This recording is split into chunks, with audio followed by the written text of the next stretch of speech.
Personal na nagtungo ang pamilya Baterbonia sa CIDG para alamin ang resulta ng investigasyon ng ahensya kaugnay ng trahedya sa Aurora. Yan ang agenda report ni Lade Cabagani.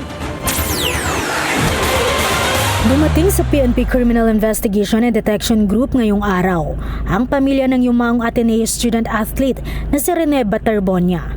Ito ay kaugnay na naging resulta ng investigasyon sa pagkalunod ng kanilang kaanak at ni Divine Adelisa umano'y bootcamp ng Ateneo men's basketball team sa Dipakolaw, Aurora.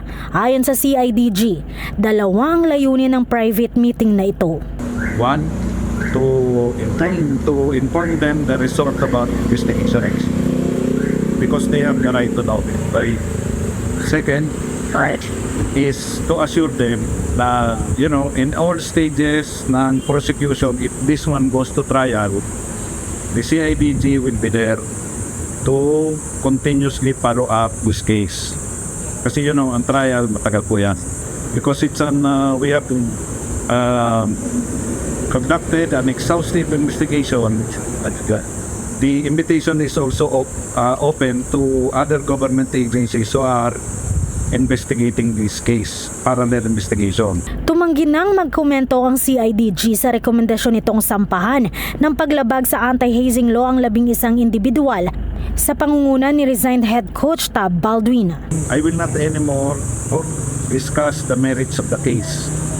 Because the case is already filed with the Department of Justice, referred, to the Department of Justice.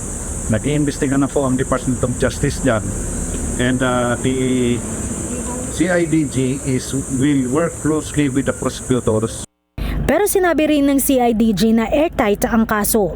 Hindi lamang para sa paglabag sa anti-hazing law, kundi pati na rin sa iba pang posibleng kaso tulad ng homicide at reckless imprudence resulting in homicide. Sa ngayon, nagsasagawa na raw ng sariling evaluation ng DOJ at makikipagtulungan daw ang CIDG sa pamamagitan ng pagbibigay ng mga karampatang ebidensya. Para sa agenda, Lade Cabagani, Billionaire News Channel.